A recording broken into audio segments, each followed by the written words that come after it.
베드로가 고넬료 집에 가서 복음을 전했습니다. 그랬더니 그걸 하는 많은 사람들이 어떻게 이방인의 집에 가서 그와 함께 있을 수 있느냐 하고 따지는 거예요. 여러분, 할렐루야. 많은 사람들이 예수를 믿고 신앙생활을 한다고 하면서도 우리는 늘 사람을 차별하는 경우가 많아요. 우리 성경 같이 보겠습니다. 사도행전 10장 34절 보입니다. 시작. 베드로가 입을 열어 말하되 내가 참으로 하나님은 사람의 외모를 보지 아니하시고, 또 35절 각 나라 중 하나님을 경외하며 의를 행하는 사람들은 다 받으시는 줄을 어떻게 깨달았다. 현대의 성경으로 보겠습니다. 34절부터 시작. 그러나 베드로가 말하기 시작했다. 하나님은 사람을 어떻게 해요? 차별하지 않으시고, 35절은 어느 민족이든 하나님을 두려운 마음으로 섬기고 옳은 일을 하는 사람은 누구나 다 받아주신다는 것을 내가 분명히 깨달았습니다. 우리 옆에 사람에서 하나님은 사람을 차별하지 않으십니다. 돈이 있든 없든, 많이 배웠든 못 배웠든, 당신의 신분이 어떻든 귀가 어떻든 하나님의 그런 것을 따져서 하나님의 신분을 가지고 사람을 차별하지 않는다는 거 깨달으시기를 주 이름으로 축원합니다. 우리는 사람을 차별해요. 그래서 남자는 또 누굴 좋아해요? 이쁜 년만 좋아하잖아요. 남자만 그래, 여자도 잘생긴 놈 좋아하고, 그래 결혼해다 나중에 눈탱이 밤탱이 되고 이러는 거예요. 사람은 늘 외모를 보는 거예요. 그러나 하나님은 마음속 중심을 본다 그랬잖아요.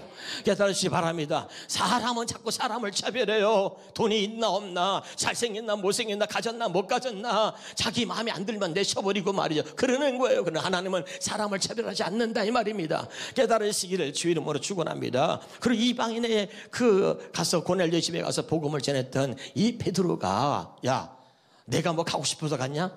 하나님 보내서 갔지?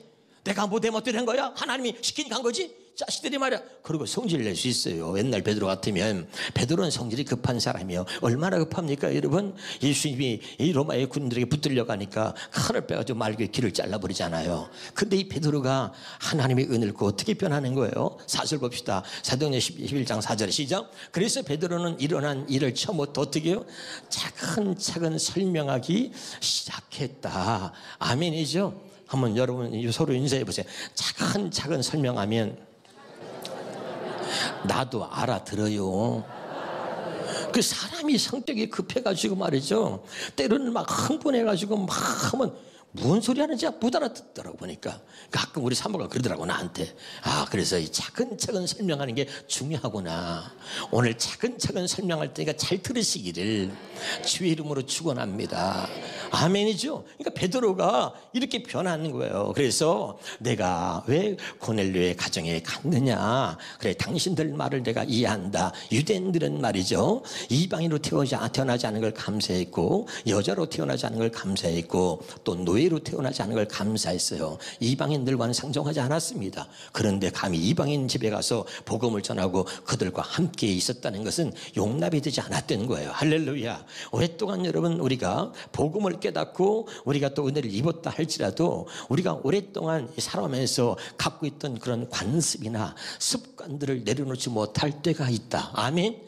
여러분 이것까지 바뀌어야 되는 거예요. 할렐루야. 그러니까 유대인들은 늘 자기들만의 하나님, 그리고 이 예수를 믿고 또 성령을 받았어요. 그러니까 이 사람들은 또 뭐냐, 유대인 중에서도 자기들은 더 특별해, 그 중에서도 택함받은 유대인이라고 하는 자부심을 가질 수 있는 거예요.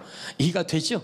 그러니까 이방인들하고는 아예 상대하지도 않고 유대인 중에서도 특별히 택함받아서 예수를 알게 하신 하나님 앞에 감사하면서 그 중에서 특별한 유대인이라고 생각할 수 있었다 이 말이에요. 이해가 되시죠?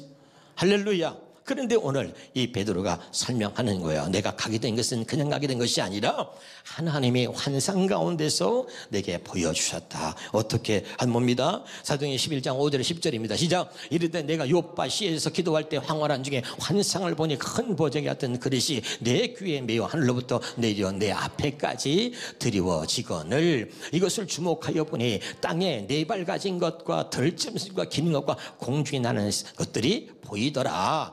또 들으니 소리가 있어 내게 이르되 베드로야 일어나 잡아먹으라. 원래 율법을 보면 과거에 이런 네 발로 기어다니는 짐승들과 기어다니는 짐승들과 공중에 있는 것들 이건 먹지 못했단 말이에요. 할렐루야. 그런데 하나님이 잡아먹으라 그러니까 8절입니다. 내가 이르되 주님 그럴 수 없나이다. 속되거나 깨끗하지 아니한 것은 결코 내 입에 들어간 일이 없나이다니. 9절입니다. 또 하늘로부터 두 번째 소리가 있어 내게 이르되 하나님이 깨끗하게 하신 것을 내가 속되다고 하지 말라 하더라. 10절입니다. 이런 일이 세 번 있은 후에 모든 것이 다시 하늘로 끌려 올라가더라. 이렇게 하나님이 환상 가운데 이런 걸 보여주셨다. 그래서 난 도대체 왜 하나님이 이런 걸 보여주시고 이게 무슨 뜻인가 했는데 마침 그때 말이죠.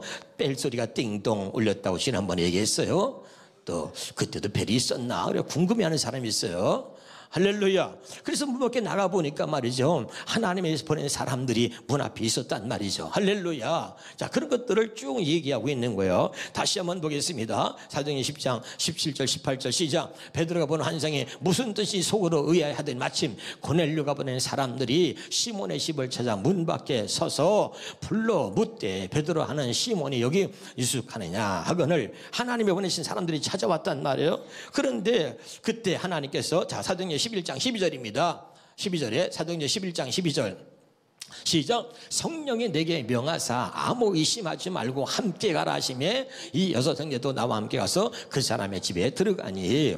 자, 하나님이 환상을 보여주셨고 그러면 또 하나님 보낸 사람들이 우리 집에 왔단 말이죠. 그래서 그들이 누군가 했는데 하나님께서 또 성령께서 말씀하셨다. 의심하지 말고 그들을 따라가라. 그것도 그들에게 물었어. 당신들이 어떻게 우리 집에 왔느냐. 그랬더니 물었더니 사도행전 11장 13절에 보니까 13절에 시작. 그가 우리에게 말하기를 천사가 내 집에 서서 말하되 네가 사람을 요바에 보내 베드로라는 시몬을 청하라. 그들의 말을 들어보니까 하나님의 천사를 보내서 우리에게 당신 집에 와서 당신을 청하라고 그렇게 말했다. 이렇게 했다는 거예요. 할렐루야. 이런 것들을 차근차근 설명을 했다 이 말이에요. 아멘이죠. 한번 따라서 하나님은 분명하시다. 하나님은 안개를 낀 것처럼 말이죠. 아리송한 분이 아니라 분명하게 말씀하시고 분명하게 보여주신다. 한번 따라서 하나님은 분명하게 보여주시고 분명하게 말씀하신다. 근데 우리는 늘 우리의 갖고 있는 육신의 생각과 마음으로 이걸 기준 삼아서 모든 성경이고 모든 것들을 육신의 생각과 마음으로 그걸 해석하거나 이해하려고 한다 이 말이죠. 이게 문제다 말이죠. 마귀가 그렇게 하는 일이 뭐냐. 우리의 육신의 생각과 마음을 가지고 그걸 붙들고 성경도 말씀도 지키려고 노력하게 만들고 그리고 말씀도 그것을 이해하도록 하려고 하는 뭘로 육신의 생각과 마음으로 이해를 시키려고 하는 거야. 그 이해가 안 되면 나 그것 때문에 또 그냥 막 갈등을 하고 고민하는 거야.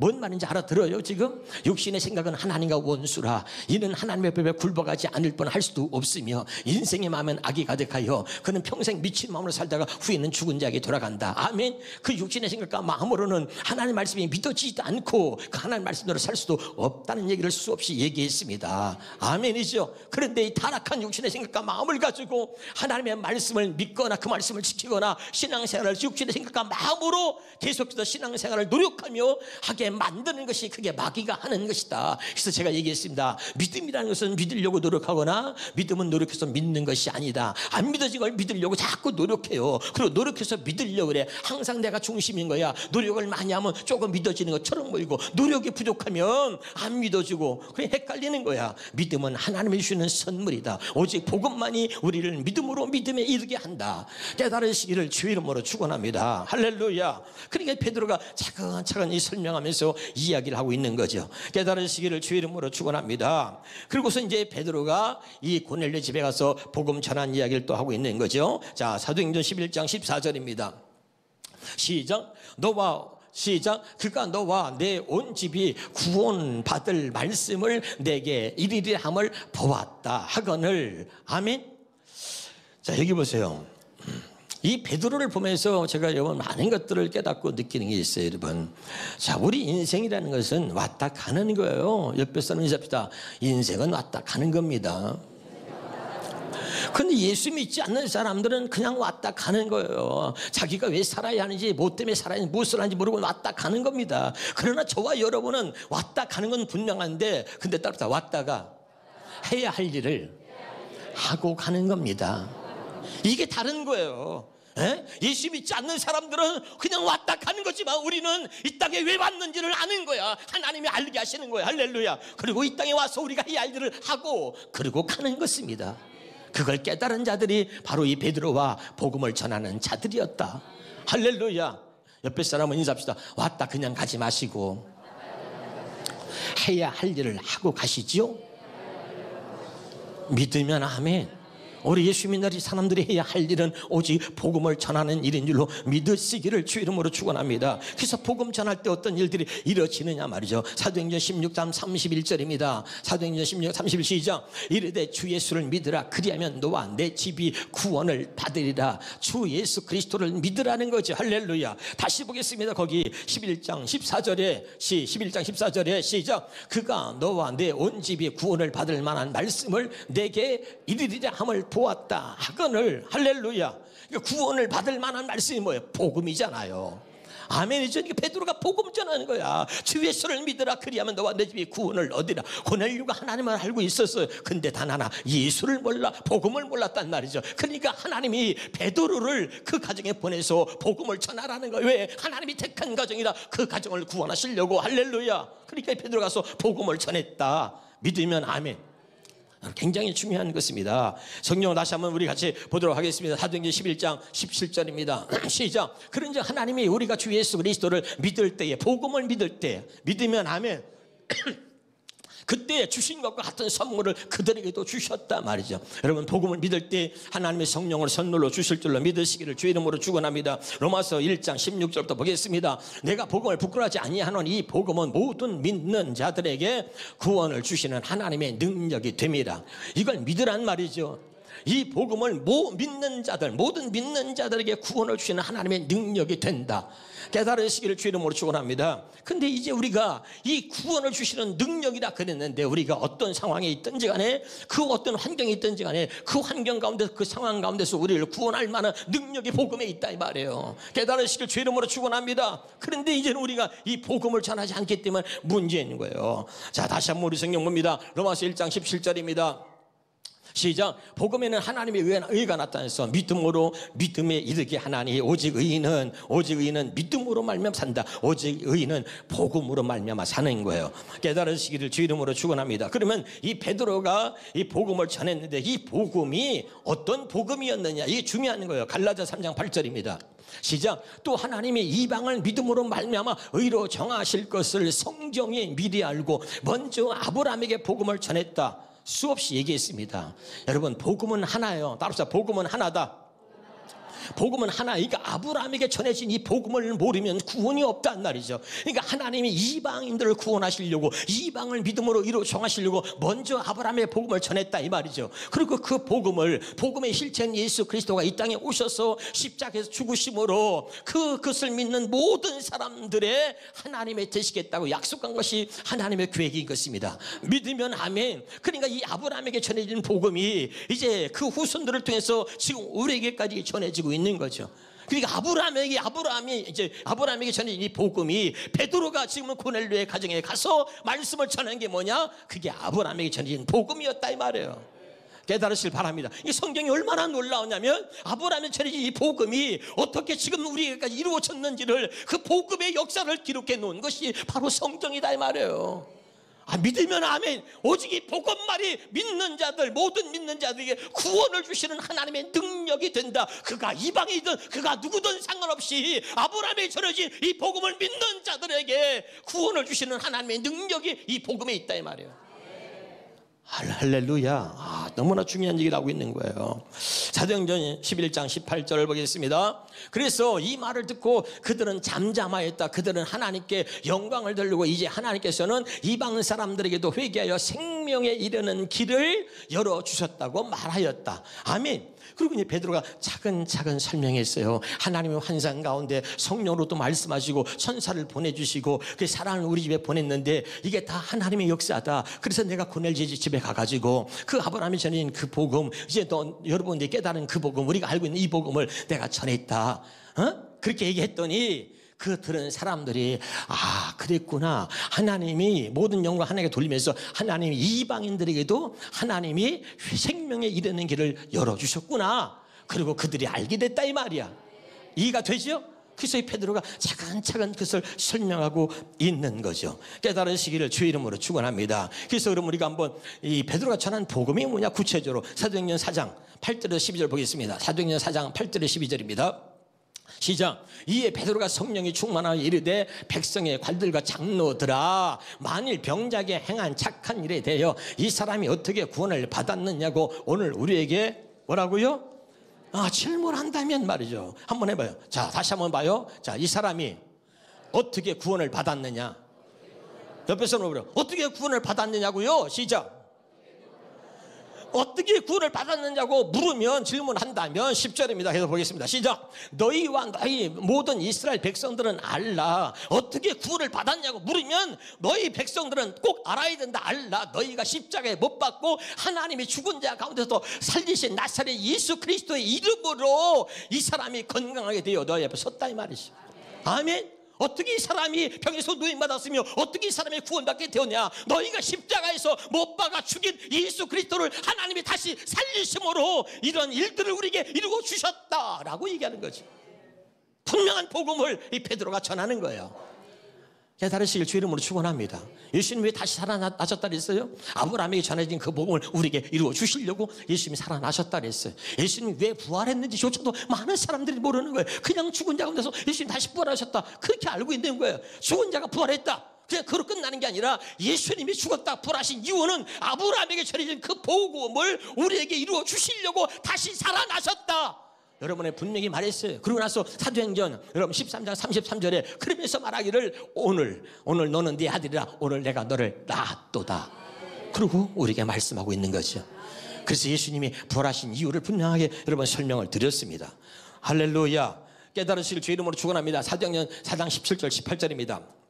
같이 20절까지 읽겠습니다. 시작. 이것이 민간에 덮어지 못하게 그들을 위협하여 이후에는 이 이름으로 아무에게도 말하지 말게 하자. 아멘. 예수 이름을 말하니까 막 기적이 일어나고 예수 이름을 말하는 역사가 일어나는 거예요. 예수 이름을 고려하니까 앉은 배가 막 일어나네. 할렐루야. 이런 놀라운 일들이 막 일어나기 시작하니까 예수 이름을 말하지 못하게 하는 18절입니다. 18절에 시작. 그들을 불러 경고하여 도무지 예수 이름으로 말하지도 말고 가르치도 말라 하니. 아멘. 이거 뭐예요? 마귀한테 붙들린 사람, 복음을 모르는 사람들은 이 복음의 능력이 있다는 거, 이것을 알기 때문에 말이죠. 마귀는 뭐예요? 절대 이 복음을 말하지 못하도록 예수 이름으로 말하지도 말고 가르치도 말라 했다 이 말이죠. 이 말을 바꿔서 말하는 거예요. 우리는 뭐예요? 예수 이름으로 가르치고 예수 이름으로 말해야 되는 거죠. 믿으면 아멘. 자, 여기 보세요. 지금 여러분이 겪고 있는 모든 문제는 뭐냐면 여러분의 입에서 예수 이름을 말하지 않는 게 문제가 아니고 예수 이름을 말하지 않는, 복음을 말하지 않는 당신은 아직도 하나님의 살아계심을 경험할 수가 없다 이 말이에요. 복음을 말할 때 성령이 역사하고 성령을 복음만 말하게 한다. 시작. 그래, 못 따라할 줄 알았어요. 다시. 복음을 말할 때 성령이 역사하고 성령을 받으면 복음을 말한다. 시작. 그래, 알았어요.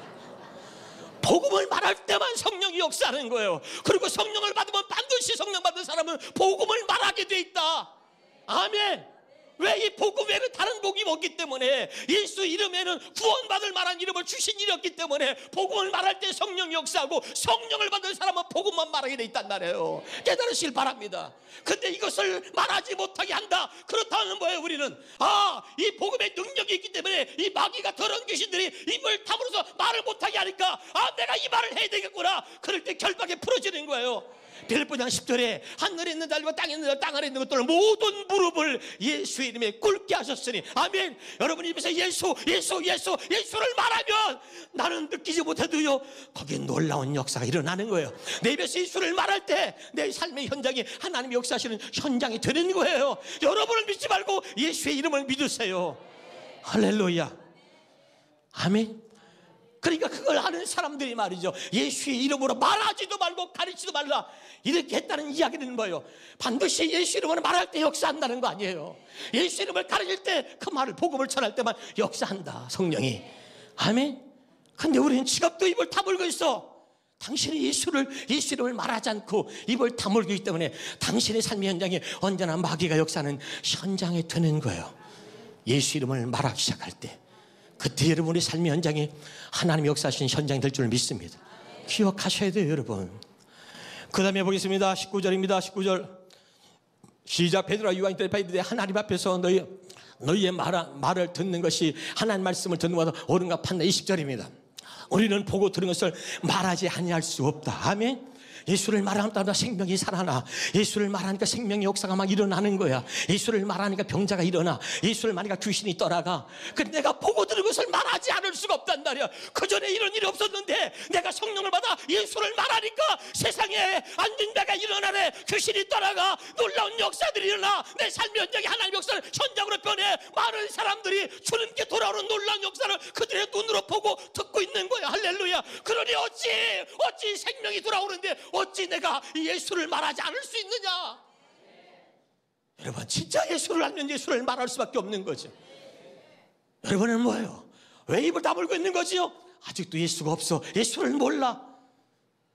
여러분, 이제 다시 한번 예수를 알기 위해서 기도하셔야 되고, 그리고 눈물로 기도해야 돼요. 깨달으실 때까지 예수가 누구며, 그분이 왜 오셨으며, 그분과 내가 무슨 상관이 있으며, 그분이 왜 나를 위해서 죽으셨으며, 그분을 통해서 이루시려고 했던 하나님의 계획이 무엇인가, 이걸 놓고 기도하고 또 기도해서 그것이 믿어지고 깨달으실 때까지 하나님께 구해야 되는 거예요. 그럴 때 여러분, 정말 하나님이 놀라운 역사하심을 경험하게 될 줄 믿습니다. 전혀 우리는 알려고 하지 않아요. 그냥 지식으로 그냥 알고 넘어가는 거예요. 그게 아니라 믿으실 때까지, 정말 그 깨달으실 때까지 기도하고 기도하는 거예요. 할렐루야. 그런 은혜가 있기를 주 이름으로 축원합니다. 마지막으로 누가복음 11장 13절 보겠습니다. 시작. 너희가 갈지라도 좋은 것을 자식에게 줄 줄 알거든 하물며 너희 하늘 아버지께서 구하는 자에게 성령을 주시지 않겠느냐. 복음을 들을 때 성령이 임했다 그랬어요. 믿으면 아멘. 베드로가 고넬료의 가정에 가서 복음을 전했어요. 그런데 그들의 말씀을 들을 때에 온 가정의 식구들에게 성령이 임한 것입니다. 할렐루야. 성령을 구해야 돼. 왜? 하나님의 비밀은, 하나님이 하시는 모든 일들은 성령으로만 보여주시는 거예요. 육신의 생각과 마음으로는 생각할 수도, 육신의 생각과 마음으로는 볼 수도, 깨달을 수도, 알 수도 없어요. 성령께서 내 안에 오셔야 보여주시고 깨닫게 하시고 들려지고 알게 되는 거예요. 그렇다면 성령을 구하고, 그렇다면 기도하고 또 기도해서 하나님 믿어지게 해주시고 깨달아지게 하셔서 정말 하나님의 살아계심을 내가 경험할 수 있도록 하나님이 도와주세요. 그리고 성령을 구해야 그 성령이 깨달아지게 하시고 성령이 알게 하시고 성령이 보여주셔야 내 삶이 달라지고 변화되는 거예요. 교회를 다니면 뭐하냐는 말이에요. 하나님의 말씀을 믿고 그리고 구하세요. 그리고 성령을 구하면 그때 비로소 이것이 사실이고 이것이 진리고 이것이 하나님의 살아계신 말씀이라는 것을 여러분이 보고 듣고 깨달으면서 경험하게 될 줄로 믿습니다.